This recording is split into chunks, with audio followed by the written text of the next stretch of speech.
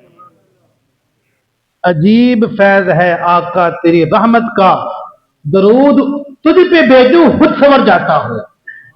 تو درود ہم نے ان پہ بھیجنا ہے، زندگی ہماری سنور جاتی ہے. امام یوسف نبھانی رحمۃ اللہ تعالی علیہ فلسطین کے بہت بڑے محدث تھے. اسی آیت کی تفسیر میں فرماتے ہیں کہ درود بھیجنے کا حکم کیوں دیا گیا، حاجت کس کو ہوتی ہے. فرماتے ہیں کہ ایک بادشاہ کی مثال دے کر ساری باتوں میں اچھی طریقے سے سمجھایا. ایک بادشاہ، اس کی ریاست ہے، اس کے پاس مال ہے، اس کے پاس دولت ہے، بہت کچھ ہے اس کے پاس. اب کسی دور دراز کے علاقے سے کوئی دیہاتی تھا جس کے پاس صرف ایک وقت کی ایک ہی روٹی ہے، ایک وقت کی ایک ہی روٹی ہے. اب وہ بادشاہ سے ملنے کی خواہش رکھتا ہے، دل میں محبت ہے بادشاہ کی، خلوص کے ساتھ، ایک چاہت کے ساتھ سفر کرتا ہے. اس دل میں سوچتا ہے یار میں بادشاہ کے لیے تحفہ لے کے جاؤں تو کیا لے کے جاؤں، میرے پاس تو ایک وقت کی ایک روٹی ہے. بادشاہ کو پتہ نہیں پسند بھی آتی ہے یا نہیں آتی ہے، وہ تو شاہی کھانے والے ہیں، یہ ایک وقت کی روٹی ہے، پتہ نہیں بادشاہ کو پسند آئے گی یا نہیں آئے گی. خیر اس نے اسی روٹی کو پیک کر لیا، چلا گیا بادشاہ کے دربار میں.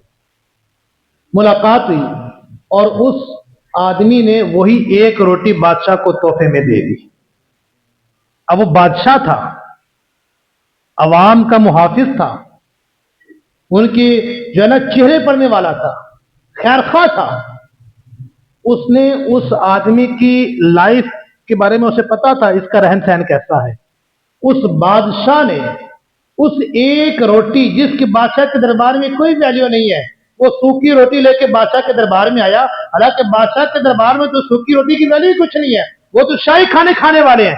لیکن بادشاہ نے اس ایک سوکھی روٹی کے بدلے میں اس سے جو ہے نا ہیرے جواہرات بڑے بڑے انعام عطا فرما دیے کہ تو مجھ سے ملاقات کرنے آیا ہے اور تو یہ بڑا اعلیٰ تحفہ لے کے آیا ہے، تو بڑا اعلیٰ تحفہ لے کے آیا ہے.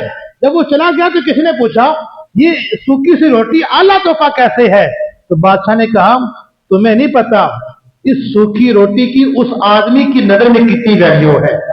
اب وہ لے کے آیا ہے، اگرچہ مجھے اس کی حاجت نہیں ہے، مجھے اس کی ضرورت نہیں ہے، میں اس روٹی کو نہیں دیکھ رہا، میں اس کے خلوص کو دیکھ رہا ہوں، اس کی محبت کو دیکھ رہا ہوں، اس کی چاہت کو دیکھ رہا ہوں. اور جو انعام میں نے اس آدمی کو دیا ہے وہ روٹی کے بدلے میں نہیں دیا، وہ انعام میں نے اس کی محبت کے بدلے میں دیا ہے. امام راضی فرماتے ہیں یہی مثال ہے کہ نبی علیہ السلام پر درود بھیجنے کی. اگر ہم درود بھیجتے ہیں تو نبی علیہ السلام کو اور اللہ کو تو ہمارے درود کی حاجت نہیں ہے، لیکن درود ہم بھیجتے ہیں رب ہمارے اوپر بھی رحمتوں کا نزول فرما دیتا ہے، رب ہماری آخرت سنوار دیتا ہے، ہماری دنیا سنور جاتی ہے، ہماری آخرت بھی سنور جاتی ہے. اور امام قاضی اصلانی رحمۃ اللہ تعالی علیہ مواہب الدنیا کے اندر فرماتے ہیں کہ شعبان کا جو مہینہ ہے نا، تو مطلب کہ شعبان کا مہینہ نبی علیہ السلام کی ذات پہ سب سے زیادہ درود پڑھنے کا مہینہ ہے. اب کیسے؟ فرماتے ہیں کہ شعبان کے مہینے میں یہ جو آیت ہے نا ان اللہ و ملائکتہ یصلون علی النبی، یہ آیت مبارکہ اللہ نے شعبان میں نازل فرمائی ہے. اور شعبان میں رب نے آیت نازل فرما کے یہ بتایا ہے کہ پورا سال ہے نا سارے ہفتے ہر وقت درود پڑھتے رہو، لیکن یاد رکھو شعبان کے مہینے میں اس کی کثرت کیا کرو، کیونکہ شعبان مصطفیٰ کا مہینہ ہے اور شعبان مصطفیٰ کا درود پڑھنے والا مہینہ ہے. تو ایک کتاب ہے تفسیر جلالین، اس کے حاشیے میں ایک بڑی پیاری بات لکھی ہے کہ اللہ تعالیٰ نے حضرت آدم علیہ السلام کو تخلیق فرمایا. جب آدم علیہ السلام کو تخلیق کیا گیا، فرشتے جو آدم علیہ السلام جنت میں تھے، اکیلے تھے، تنہائی محسوس کی، اور تنہائی میں تھوڑی سی وحشت سے محسوس کی، تو اللہ نے آدم علیہ السلام کو سلا دیا. جب بیدار ہوئے تو اسی سونے کے دوران اللہ تعالیٰ نے آدم علیہ السلام کی پسلی سے حضرت حوا علیہ السلام کو پیدا فرمایا. یہ واقعہ قرآن پاک میں ہے. جب پیدا فرمایا، بیدار ہوئے، دیکھا کہ میرے پاس حضرت حوا علیہ السلام ہے. قریب ہوئے سکون حاصل کرنے کے لیے، فرشتوں نے روک دیا. فرشتوں نے روک دیا. یہ بات تفسیر جلالین میں لکھی حاشیے میں. فرشتوں نے روک دیا کہ ہاتھ نہیں لگا سکتے. آدم علیہ السلام ہوئے کہ اللہ نے اس کو پیدا ہی میرے لیے کیا ہے، میرے سکون کے لیے رب نے پیدا کیا ہے. اگر میں ہاتھ نہیں لگاؤں گا تو اور کون ہاتھ لگائے گا؟ یہ بھی بشر ہے، یہ بھی مٹی، اس کی بھی تخلیق مٹی سے، میری بھی تخلیق مٹی سے، باقی تو ساری نوری مخلوق ہے یا جنات ہے. اگر میں ہاتھ نہیں لگاؤں گا تو کون ہاتھ لگائے گا؟ فرشتوں نے کہا پہلے اس کا حق ہمارا ادا کرے، پہلے اس کا حق ہمارا ادا کرے. یہاں پہ ایک ضمن مسئلہ ہے، بتانا ضروری ہے. شادی کا جب موقع ہوتا ہے نا، نکاح کے وقت، اور شادی سے 2-4 دن پہلے سے لے کر 2-4 دن بعد تک پورا ہفتہ کہیں پہ بھی کسی کو اسلام یاد نہیں آتا، کوئی شریعت یاد نہیں آتی کہ شریعت اس میں کیا کرتی ہے. ہم مہندی کر رہے ہیں، شریعت کیا کرتی ہے. ہم بے پردگی کر رہے ہیں، شریعت کیا کہتی ہے. ہم موسیقی، گانے جو ہے نا، کیا کچھ نہیں ہوتا، اس میں شریعت کیا کہتی ہے. ہم بارات لے کے جا رہے ہیں، ڈھول ڈھماکے لے کے جا رہے ہیں، شریعت کیا کہتی ہے. ہم پیسے لٹا رہے ہیں، شریعت کیا کہتی ہے. کوئی نہیں پوچھے گا. جب مولوی صاحب کہیں حق مہر کتنا ہندی شرعی حق مہر لکھ دے، ایسے کہتے ہیں یا نہیں کہتے؟ ذرا بولیں. اب شرعی حق مہر ہے کیا ہے یہ بھی بتاتا ہوں. اب یہ پتا ہونا چاہیے ہر بندے کو شرعی حق مہر کیا ہے. شرعی حق مہر اس کی ایک لمٹ ہے کم از کم کی، کہ کم از کم کی ایک لمٹ بتا دی گئی کہ اس سے کم نہ ہو. زیادہ جتنا دونوں میں جو ہے نا دونوں ایگری ہو جاتے ہیں وہی شرعی حق مہر ہو جاتا ہے. امام علیہ السلام نے فرمایا کہ حق مہر 10 درہم سے کم نہیں ہے. 10 درہم سے کم نہیں ہے. 10 درہم یا اس سے جتنا بھی زیادہ دونوں فریقین میں باہمی رضامندی سے طے ہو جاتا ہے وہی شرعی حق مہر. اس سے کم وہ غیر شرعی آ جاتا ہے. اب 10 درہم بنتا کتنا ہے؟ سکون سے بیٹھ کے حساب لگا لیجئے گا. سکون سے بیٹھ کے اس کا حساب لگا 10 درہم کتنا بنتا ہے. پرانے زمانے میں جو درہم ہوتے تھے چاندی کے درہم ہوتے تھے، اور ایک درہم میں تقریباً 3 گرام چاندی استعمال ہوتی تھی. کتنی؟ تقریباً 3 گرام، 2 گرام اور کچھ اوپر. اور 10 درہم میں کتنی چاندی استعمال ہوگی؟ 30 گرام. تو کسی بھی دور میں اس سال، اگلے سال یا کسی بھی سال جب بھی نکاح ہو تو حق مہر کی کم از کم مقدار دیکھنی ہو تو چاندی 30 گرام چاندی کی جتنی رقم ہے وہی حق مہر کی کم از کم مقدار ہے. اس سے زیادہ جتنا بھی ہوگا وہ شرعی کہلائے گا، اس سے کم جو ہوگا وہ شرعی نہیں کہلاتا. یہی حق مہر. اسے یاد رکھو، 30 گرام چاندی کی جو قیمت ہے وہ حق مہر کی کم از کم مقدار ہے. اس سے زیادہ جو فریقین کے آپس میں درمیان میں طے پا دے، وہ جو ہے نا لاکھ ہے، 2 لاکھ ہے، 10 لاکھ ہے، وہ جتنا بھی ہے، دونوں راضی ہیں، دونوں فریقین راضی ہیں، وہی شرعی ہے. اچھا، ہم بات کر رہے تھے آدم علیہ السلام کے حق مہر کے. یہ حق مہر نبی علیہ السلام نے بیان فرمایا کہ 10 درہم سے کم نہ ہو. اس سے زیادہ بھی نبی علیہ السلام نے حق مہر رکھا ہے اپنی ازواج مطہرات سے. اس سے زیادہ بھی رکھا ہے، رکھا جا سکتا ہے، کم نہیں رکھا جا سکتا. فرشتے نے کہا ہاتھ نہیں لگانا. کیا کریں پہلے ہاتھ لگانے سے؟ اونچی بات سے ذرا حق مہر ادا کریں.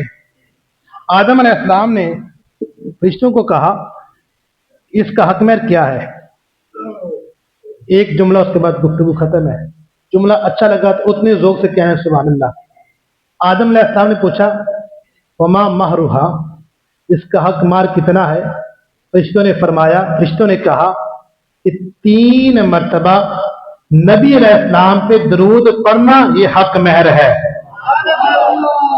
کہ 3 مرتبہ نبی علیہ السلام کی ذات پہ درود پڑھ لے، جن کے لیے اللہ نے کائنات کو سجایا ہے، درود آپ نے پڑھنا ہے، حق میں آپ کا ادا ہو جانا ہے۔